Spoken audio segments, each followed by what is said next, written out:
All right, Orange, new show, new focus. This isn't about much model top the leaderboard. This is about something fundamentally bigger, the shift from prompting to agentic thinking. And why now? What changed? Three major research pieces dropped in the last month that paint the full picture. Deloitte's Tech Trends Report on the Silicon-based workforce, Harvard Business Review on why agentic diversity matters, and a survey of over 30 real enterprise deployments by Amcom. Together, they tell us exactly what it takes to move beyond prompting. Let's start with Deloitte. What's the Silicon workforce? Deloitte argues AI agents are a new labor category entirely. They need to be managed, budgeted, and governed like human employees. But here's the shocker. Only 14% of organizations have deployable agentic solutions, and only 11% are actively using them in production. So 89% of organizations are still figuring it out? Completely. And Gartner predicts over 40% of agentic AI projects will fail by 2027. The main reason? Legacy system incompatibility. Deloitte even has a term for what happens when organizations rush: work slop, poorly designed agentic apps that increase operational burden instead of reducing it. Work slop. That's going in the book. How do you train people to avoid it? Value stream mapping is step one. Don't pave the cow path. Redesign processes for agent-native workflows. Then implement FinOps for AI cost control and adopt orchestration standards like MCP, A2A, and ACP. These are the building blocks of agentic infrastructure. Standards are infrastructure. What does HBR add to this? Mark Purdy makes the case for agentic diversity. Most organizations run everything on the same 2 or 3 foundation models. Same labs, same training data, same blind spots. There's a killer quote from Enver Chetin at Cyclum: "Costume change is not cognition. Giving your AI a different system prompt doesn't make it think differently." So every corporate AI has the same hidden biases? Exactly. The research shows diverse agent teams perform 25% better at software engineering, and just 2 diverse agents can match or exceed 16 identical ones. That's an 8-to-1 efficiency ratio. 8-to-1. What about real business impact? In insurance, homogeneous agent teams collectively fail to spot novel fraud patterns because they all learned from the same data.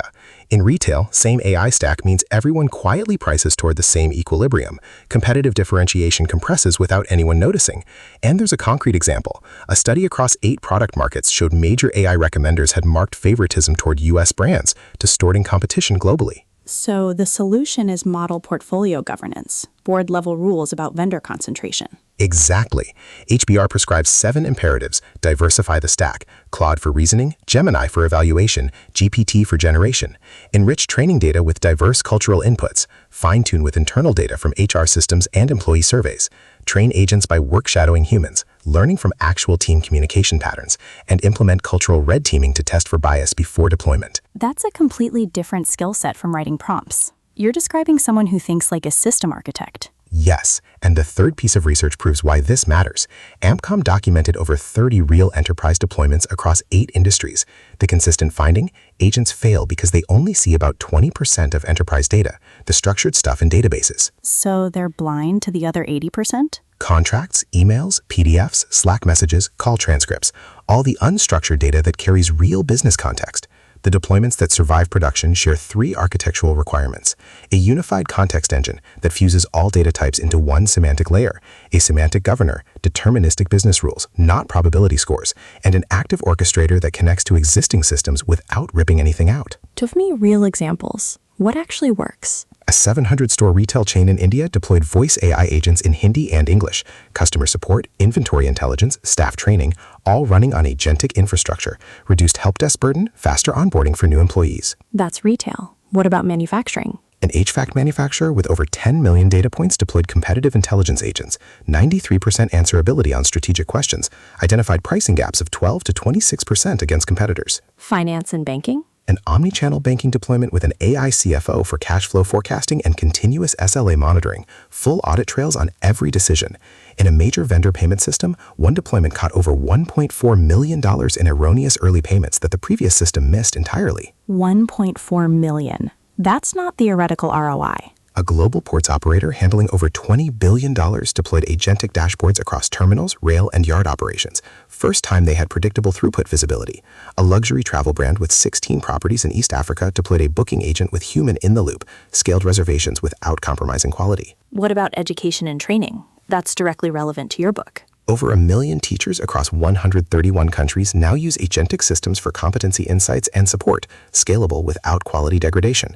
In healthcare staffing, credential-verified nurse-to-facility matching shortened fill cycles dramatically. A UAE conglomerate with over 30 companies standardized KPIs across all entities and detected margin erosion in real time, previously impossible. So the pattern across every industry is the same.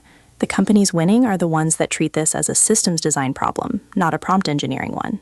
And they're the exception. McKinsey says by 2030, 59% of the global workforce will require retraining. PwC says agentic AI turns specialists into generalists and accelerates onboarding. Moderna merged their technology and HR functions under a single chief people and digital technology officer. But the Deloitte data shows almost no one is operationally ready. So there's a massive capability gap. The question is how you train people to bridge it. The post-prompting skill set isn't about engineering better prompts. It's about system design thinking, understanding data context. What information does your agent actually see? Governance boundaries. What decisions can it make autonomously? Model diversity. Are you over-reliant on a single vendor? And human-machine orchestration. Where does the human stay in the loop? So you train people to think in terms of workflows, data fusion, deterministic guardrails, and multi-agent architectures. That's a complete curriculum shift. And that's why this show exists. Every day, we'll dig into the research, the case studies, and the frameworks that organizations are actually using. Not theory. Real deployments, real numbers, real lessons. So the mindset shift is from prompt writer to system architect, from asking the right questions to designing the right contexts. That's it. Beyond prompting. Daily research on the shift to agentic work. We'll see you tomorrow. Stay curious.